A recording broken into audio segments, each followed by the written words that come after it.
Hey everyone, what's up? How's it going? Let me do some little bit of maintenance here, and then I want to start off on some cool stuff, talking about E3 and what's going on with E3 specifically, the big venues happening over the weekend. I want to talk about that a little bit. Let me make sure that, geez. Let us try this again. I'm going to do a little bit of maintenance here really quick, and then we'll get started. We should be good to go.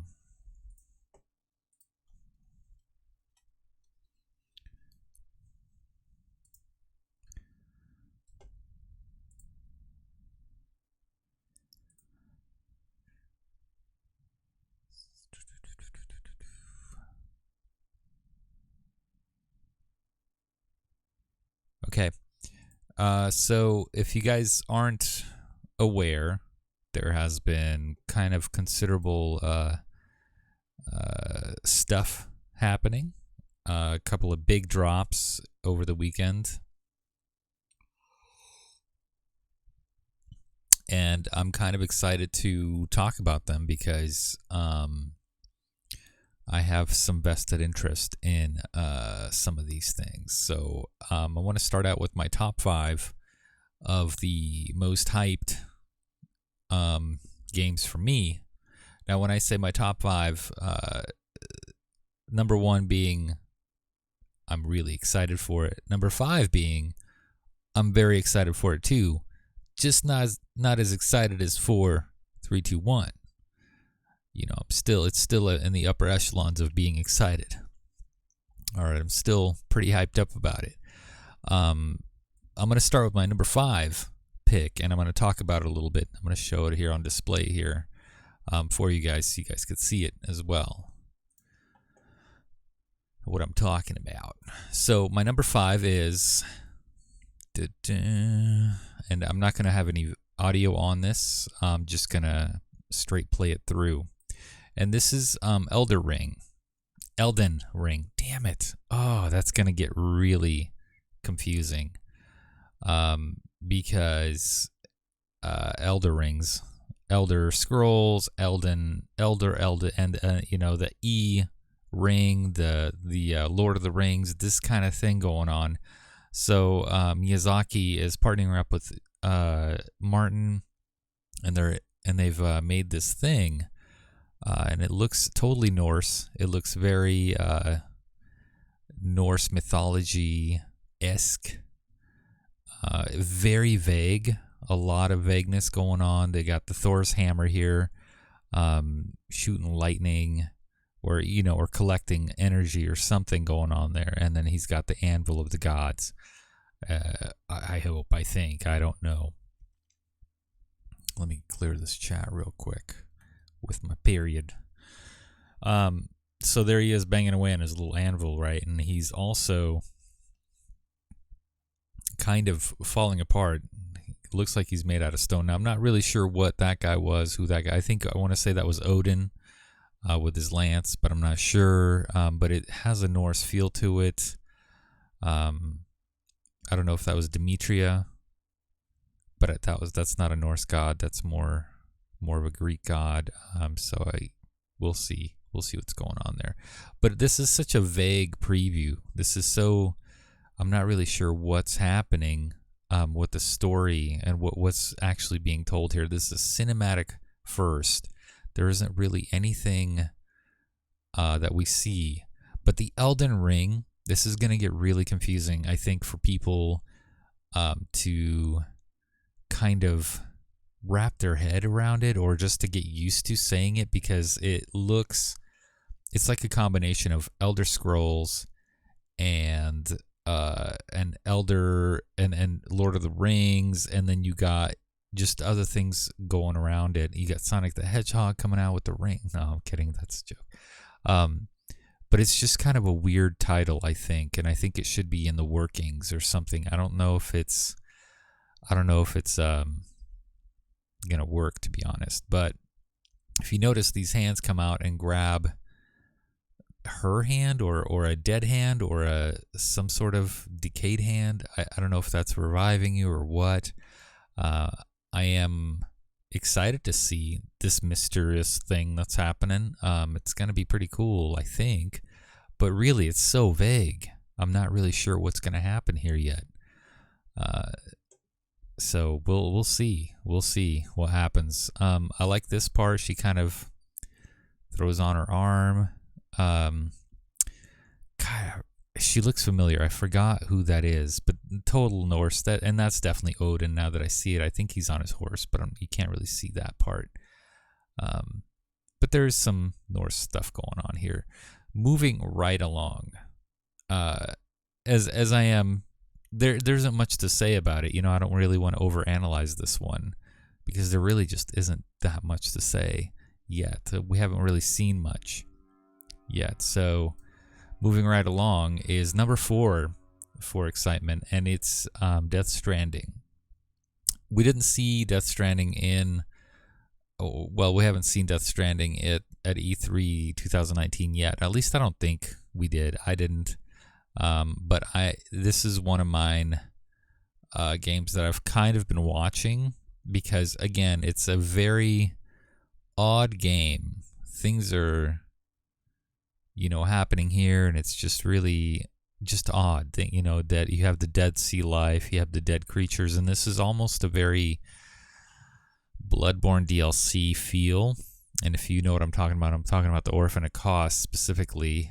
There's that weird sea creature thing going on, and of course we get to see Norman Reedus in his in his glory there.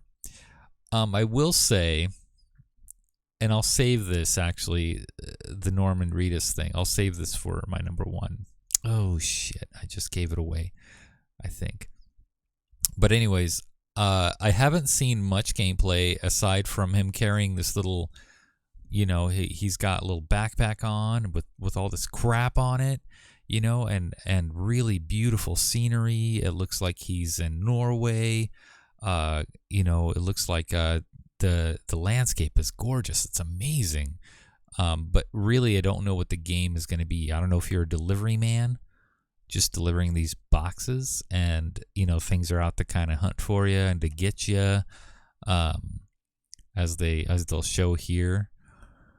So I don't know if he had a C-section or something there, but anyway, it's kind of an odd trailer. It's just really, really weird. So, and along the way, he's carrying a little baby in a tube, right? And I think that's kind of like your revive spot. Like you revive with that baby each time you die, that baby kind of, he's your revive guy. He's the person that brings you back. So I think that's what's happening, but I don't know. You got the 5 ghosts, the apparitions there. I don't know what they are, but this is an interesting preview in itself. I'm not really sure what it's talking about. It's quite mysterious, but the symbolism is there. With the goo, the black goo, the primordial goo, it's all there, man. Again, not really sure what it's about. Kind of excited to take a look at it. My hopes aren't super high because I don't want. I want to be surprised, so I'm trying to limit myself on what I see and how much I research on this stuff. So I'm really like bare minimum snippets here and there. I saw the gameplay stuff and it looked really incredible. Again, though, I don't know what it's going to be about. If you're just running around, if it's just a rinse repeat of you running around with a backpack on, then I guess that's what's happening. I don't know. You know what I mean? So that moving right along to number 3, and this is really low budget here. I'm just kind of clicking off, and yeah, it's Final Fantasy VII Remake. I mean, it's, I'm not going to lie. I am a Final Fantasy nerd. Liked it a lot. Final Fantasy being my favorite for the story. Then I kind of thought about Final Fantasy VII a little bit, and I might take some time to talk about this. Got some worries about it as well. But it's number 3 because it is near and dear to my heart. The gameplay looks decent. There are a couple of things I'm going to get into later that I'm kind of like, questionable. But I'm glad that the remake is being made. I'm glad that we get to see this kind of hashed out, more or less. We get to see the city being more explorable, in 3D view, that kind of thing. We might even get a fleshed out story out of this. Now, Final Fantasy VII, at the time, I loved it. I didn't like the block hands. That was kind of a,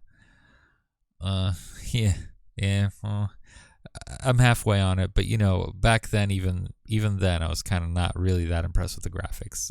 It was all right, wow, gradient mesh, that kind of thing going on with Cloud. Wasn't too thrilled with that, but I still like the game. Going back and playing it again, I hated it. I hated it. And the reason that I hated it was the random battles.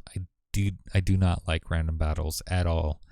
They drag the gameplay down to a snail's pace. Every few steps you get into a battle when you just want to progress through the story. You just want to be left alone and choose. You want to be able to choose your own battles. At least that's how I felt. Just let me live my life and choose my battles. And that's one thing I liked about Final Fantasy XII is you can choose to avoid, run away, or just ignore the things around you. If you want to level up, great. If you don't want to level up, perfect. You're going to die, somewhere here and there. You're eventually going to run into an enemy that's too powerful. That typically didn't happen in Final Fantasy XII.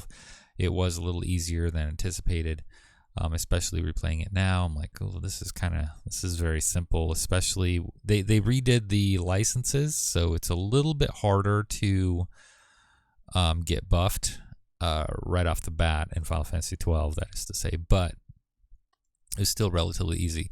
With that being said, this looks like it's kind of a mixture between Final Fantasy 15 and 12. Where it's more action-packed. You get to decide when and how you're going to attack, and maybe it's more action RPG type thing going on here. So you get to dodge and attack anytime you want. I see a lot of numbers on the screen. I don't like that. It's too fast. That's one of the downfalls of Final Fantasy 15. There was too much happening on screen, and it went too fast. So the battles weren't super grandiose and epic because of that. There was no stages. It didn't feel like there was stages of battle. Like your enemy didn't progressively get harder, or your enemies didn't pull out new tricks, so to speak. In this one, hopefully that's not the case. Hopefully that they kind of stick to, as the boss gets depleted in health, they start pushing their oh shit button. I'm going, okay, let's kick these good guys' ass, Voice acting. If you guys watch this particular trailer, voice acting in this is very hokey. It's not it's not good. It's not good. It's about as good as my voice acting, which is not good. The ha ooh, they're very smooth. It doesn't feel like they're actually doing what their voices don't match up really well. Also, I kind of wish I could pause this, but there is a specific character that looks very familiar. He looks like he's straight out of Final Fantasy 15. Kingsglaive, and he's the fat guy. I don't know if that's Biggs or what, but he looks very familiar, very strikingly similar. And he might pop up here soon. But not this guy. It's the chubbier guy. Let's see if I could time it and show you, point him out real quick.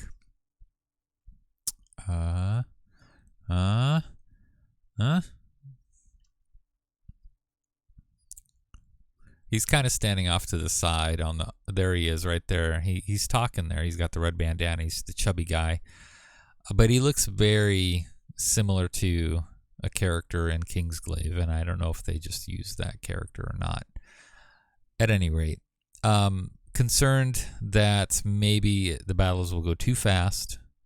Concerned that maybe the battles won't be in stage format, so you won't have that increased difficulty. I'm a little bit concerned about that. Also, I'm concerned that it's random battles, which I hope to God it's not. I don't think it is, but it could always end up that way.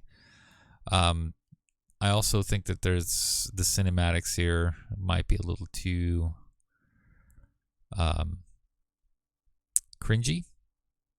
It's like it's too patriotic, like yes, let's do this, that kind of thing, so it won't feel natural. But maybe that's the style they're going for. It's fine. Okay, moving on. Now I'll go back to these after I reveal everything and talk about them more, because I do want to say some stuff here. All right, moving along. Number 2, I am very thrilled for. Now, this was not in E3. They didn't reveal this at E3. This was a pre-E3 release, pre-E3 reveal, I guess I should say. They showed this, and man, did they hype it well. They did this last week with having a little spoiler on their website and having a PNG labeled Baldur's Gate 3, and then they went to something else with I'll have a calamari with that, and then they shocked us with this little guy. And this was a crazy ass trailer. This was incredibly well done. I thought, at least, it made me sick. It was graphic, and it was exactly what I wanted. This was awesome. This really got me hyped up. Very excited for Baldur's Gate 3. And if you notice in the background there's more of them. Okay, so here's what we don't know. We know and don't know about Baldur's Gate 3. GM support, unconfirmed. Modding support, engine support, modding engine, unconfirmed. Is it turn-based? Unconfirmed. Is it real-time strategy? Unconfirmed. Is it what is it? Can you create your own custom campaigns? I don't know. Unconfirmed. But it's also not confirmed. Not they're not answering the questions. They're just kind of like, this is going to be player realty, or they're using tricky language. So we're not really sure what we're getting into. Hopefully they didn't blow their budget on just this one trailer. But I think that Sven is being very secretive on purpose. I think he's doing this for a reason, and some people speculate that when the Google Stadia, or however you pronounce it, whenever that releases, that this is going to be one of the launch titles. There's some speculation on that. Not confirmed. They have said they can confirm that they'll launch it when it's ready. I think that the reason that they did not do an E3 grandiose opening is they didn't want they kind of wanted to kind of plant some stuff, like, hey, keep us in mind, we're working on this, and then they're going to see feedback there. And if you're like me and in the Larian Discord, we have been talking extensively on the Modders Corner there. It's called Hopes and Dreams. We've been talking about it and what we want to see and what we hope to see.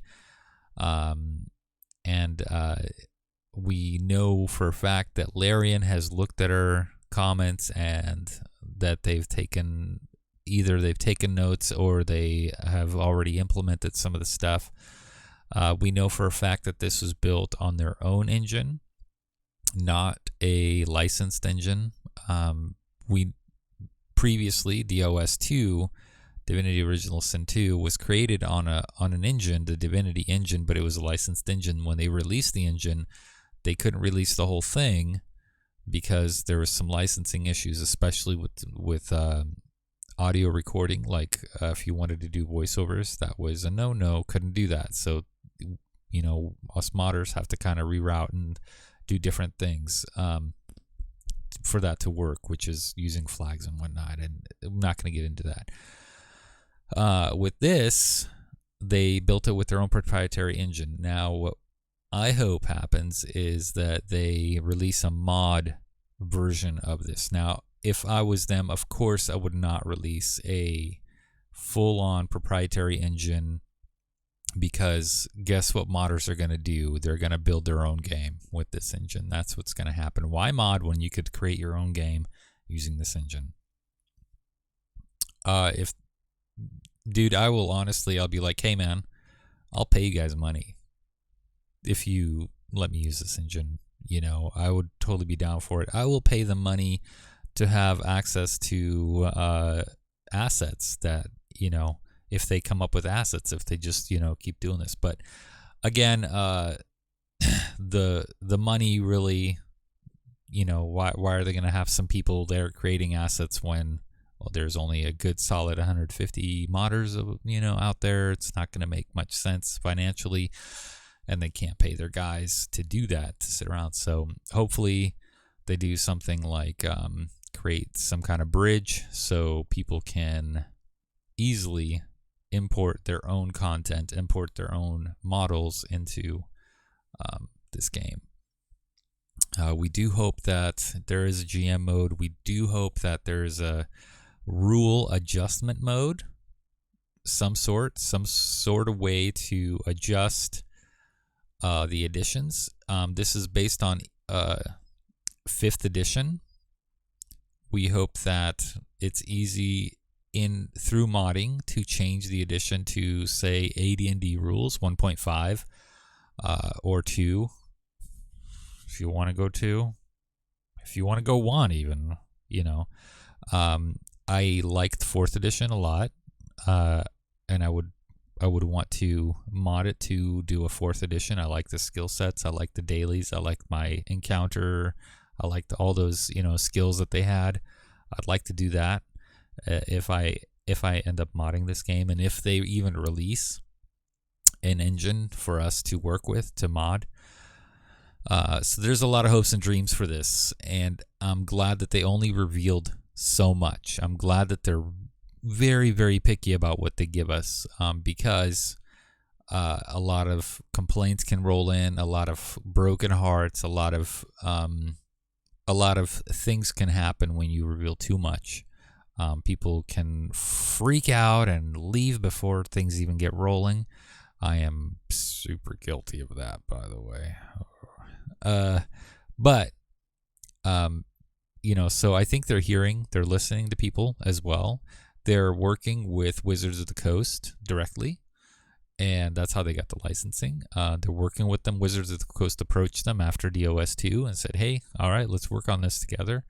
The lore and everything is cohesive. It's all going to be a part of the whole, I want to say canon. That's their goal, is canon stuff. I can only watch this guy's brain come out 8 times until I have to move on. But anyway, but they've been working closely with Wizards of the Coast, and Wizards of the Coast has been working closely with Larian on this project, and so I'm excited to see what's going on. Number one, you probably already guessed it. You probably already know what my number one is, and I've been excited for this thing for a very long time. And it's Cyberpunk 2077. And if you haven't seen the trailer, check it out. If you haven't seen the gameplay, I haven't seen the gameplay. I choose not to see the gameplay. I don't want to see it because I don't want to be how do I say, disappointed, I guess, or have preconceptual ideas about what's going on in the game, and kind of think about it so much that I've kind of got sick of it already before it even starts. So I want it to be a surprise. In the day and age where you could spoil everything just by Googling it, I think games get spoiled that way. So even this cinematic trailer, I'm not thrilled with some design choices. It looks too Mass Effect-y. I don't know how to explain that. It's like Mass Effect meets Gangster Life, kind of. There are a couple of images that I really like. There's some imagery that I really like. There's definitely some 80s theme going on here. And if you watch the trailer, you'll understand what I'm talking about. Man, they got into the mix of things there. So, and this main guy right here, I'm not really thrilled with his voice. I'm not too thrilled with his voice acting. We'll see how it goes, though. And finally, a couple of things on this is I really like this futuristic stuff. I like the Ghost in the Shell stuff. I really, really like the Ghost in the Shell stuff. I wish that they would just make this, or, they had this and then they went to a Ghost in the Shell route. Or Ghost in the Shell made something like this, a single player / maybe possibly multiplayer, something where you're actually a police, in Section 9 doing stuff. And this isn't Section 9, obviously. This looks more like you're not a cop at all. Which I'm not so sure about this at that part. This part is pretty brutal. Which I like a lot, what happens to him and stuff. At any rate, what do I want to say? Oh, right. At the very end of this, we see a familiar face. Now, we don't know who these guys are. These guys are characters.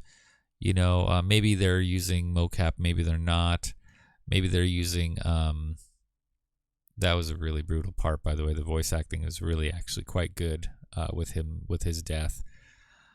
But anyways, if you watch till the end here, you'll see a familiar face. These other guys, I don't recognize them, right?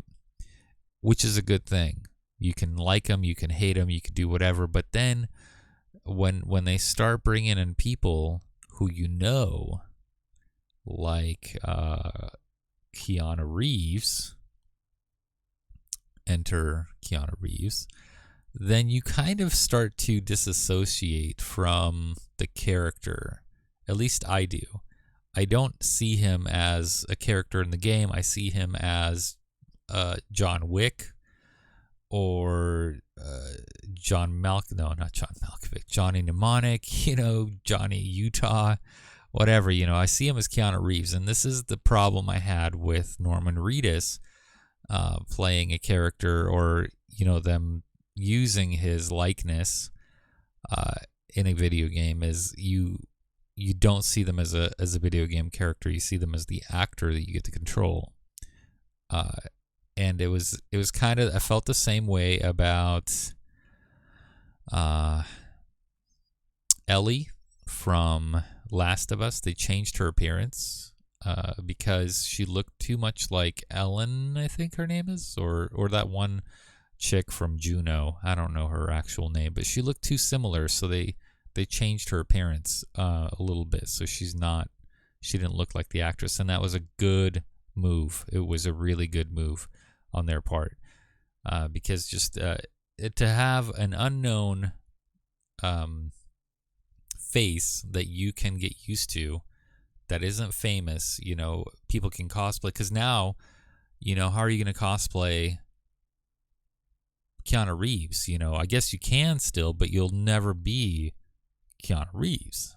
Keanu Reeves can show up and be like, hey, this is my guy, this is my character, I'm me, and he'll win. He's like, yep, that's, that's the guy. That's literally the guy. So I don't particularly approve of that. The voice acting, totally fine. Keep going with the voice acting, but to use their likeness, I don't like that too much.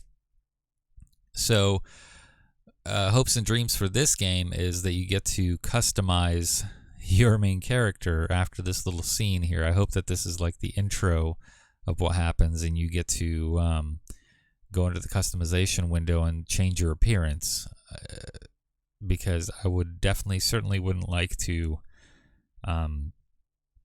be stuck in that guy's body or have that guy's face when I want to create my own.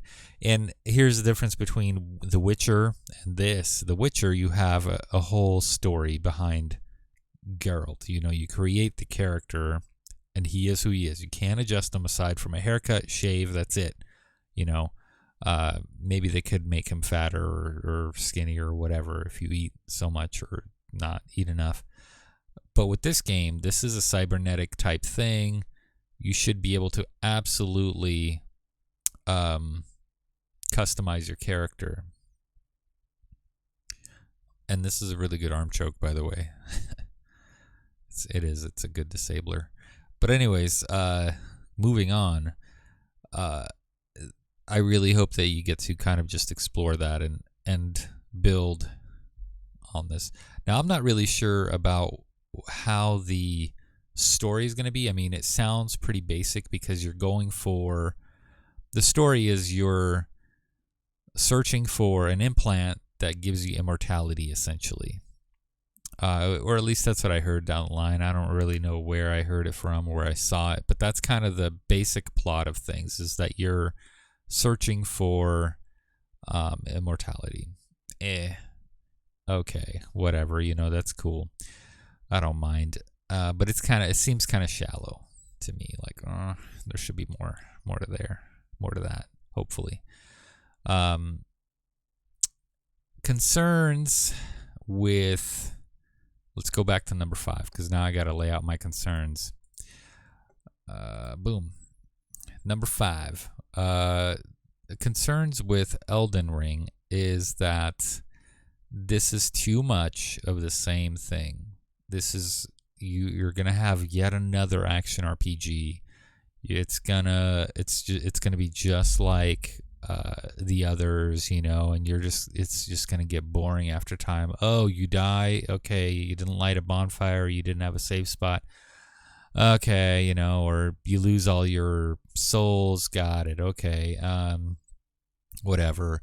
So that's one of my concerns, is that it's nothing new. It's just like a new weird story, maybe. So the story here, he's teaming up with Martin. Cool for the story, but how's the gameplay? Because the gameplay here is truly important as well. We're already done with our Dark Souls. We're not done with Bloodborne. I don't think we're even close to being done with Bloodborne. I think Bloodborne is on the horizon. Bloodborne 2 or something.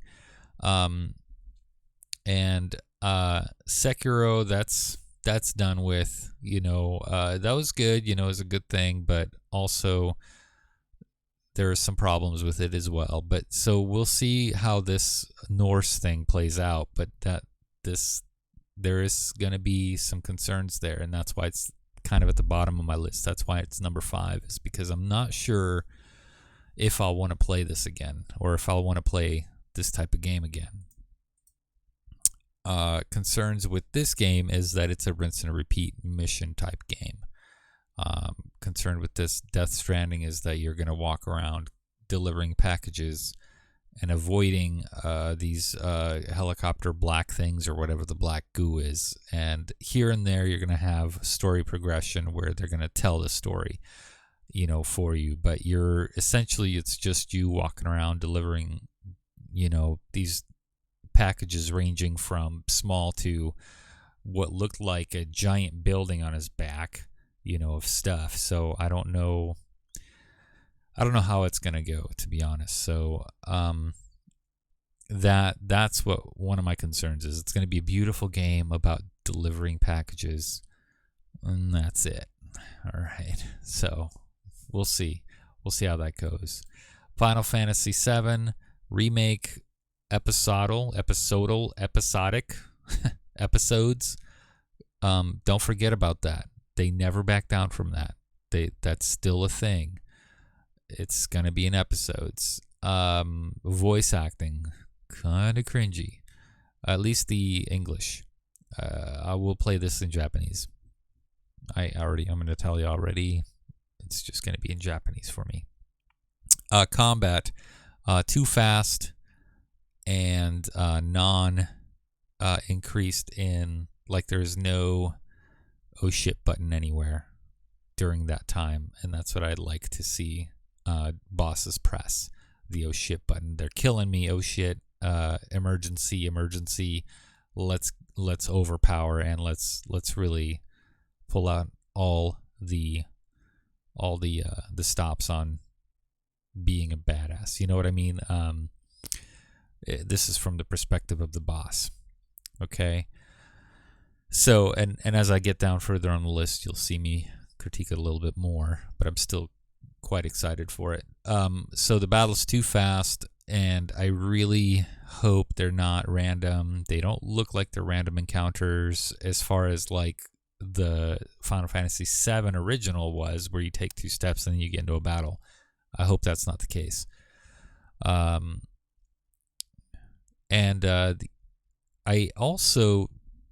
I don't know how many people will retain the interest when it releases in episodes like this. I have no idea how they're going to do this, because a lot of time you spend in Midgar, and then you kind of get out of Midgar to free roam around the planet, and I don't know how they're gonna open that up, So that's another concern. All right, moving on. Concern with this is the usual, which is the usual. I say usual. Concern with Baldur's Gate 3 is that I'm getting some drop frames here. Sorry about that, folks. Concerned that the GM mode will not be there, that we won't have any modding support whatsoever, that we won't be able to adjust certain things, that it's going to be, they're going to have super tight control on what you're allowed to do, what you're not allowed to do, that kind of thing. So I'm really scared that that can happen. I hope that I think that doesn't happen, but those are my concerns, and that it's just another rehash of DOS 2 or something. Another thing is that what I'd really like to see is initiative-based combat, and this was done in the first one, where everybody had initiative and they took initiative, and every battle meant something. Every battle was different, who went where, who went first, all that kind of stuff. So moving on to this one, again, I'm not really sure how it's going to be, third person, first person, maybe a combination of both. Hopefully a combination of both. And I'm not sure about the voice acting either on this. This is kind of odd, and my problem stands with having big name actors in video games. That's still a thing with me. I hope that Keanu Reeves is just like a special little guest for a very brief period, and that you get involved with other characters quite extensively. At any rate, I'm dropping frames like flies over here, so I might as well end it right here, right now. I think it's Tuesday. I think that's what's happening. No, it's Monday. It's Monday. So I don't know why that's happening, but it's happening. That generally signifies the end of the stream for whatever reason. At any rate, those are my top fives. Those are my problems. You heard me talk about this plenty. And let me know if you agree. If you disagree, let me know. What is your top five? These are my big top fives for the big games, for the big giant ones. Let me know if you have your top five of the smaller, more unheard of. I know that Halo's coming out. There's Halo releasing with some stuff. Infinity. There's a couple of things with Xbox that's going on. Let me know your thoughts. I'm not a prude.